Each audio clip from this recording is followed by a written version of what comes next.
আমাৰ ইনগ্ৰেশন আছে নতুন কোম্পানি স্টাৰ্ট আপ কৰিছোঁ আমি গুৱাহাটী বেছ কোম্পানী হয় আমাৰ কোম্পানীৰ নাম হৈ গ'ল আভি গোল্ড প্ৰাইভেট লিমিটেড আমি একচুৱেলি গোল্ড বাইং আৰু চিলভাৰ বাইং কৰিম আমি মাৰ্কেট ৰেটত গোল্ড বাইং কৰিম আমি আৰু আমাৰ যদি কাৰোবাৰ লোন আছে তেনে আমি লোন ছেটেলমেণ্টো কৰিম আৰু আমি আশা কৰোঁ অসমীয়া মানুহবিলাকৰ পৰা আমাৰ চবৰ পৰা যাতে ব্লেছিং পাওঁ আমাৰ কামখিনি যাতে ভাল হৈ যাওক খিলঞ্জীয়া মানুহ যাতে আমাক ব্লেছিং কৰে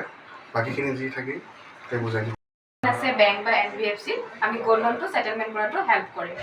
তো আশা কৰিম যে সবে আমাক হেল্প কৰক আৰু যেহেতু গুৱাহাটীত অলৰেডি বহুতকেইটা কোম্পানী চলি আছে তো তাৰ বেছত আমিও ধৰক এটা আহিছোঁ তো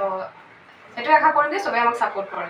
এইটো সকলো কি আপোনালোকে লোন লাইক আপোনাৰ বেংকত বা এনবিএফচিত আজিকালি বহুত মানুহে লোন লয় তো লোন যদি কোনোবাই ধৰক সেটেলমেন্ট কৰিব নোৱাৰে বিকজ লোনত কি হয় আপোনাৰ ইণ্টাৰেষ্ট দিব লাগে মান্থলি তো 3 মান্থৰ পিছত যদি কোনোবাই ইণ্টাৰেষ্ট দিব নোৱাৰে তেতিয়া আপোনাৰ অকশ্যনত আহি যায় তো আমি আপোনাৰ লোনটো সেটেলমেন্ট কৰাত হেল্প কৰিম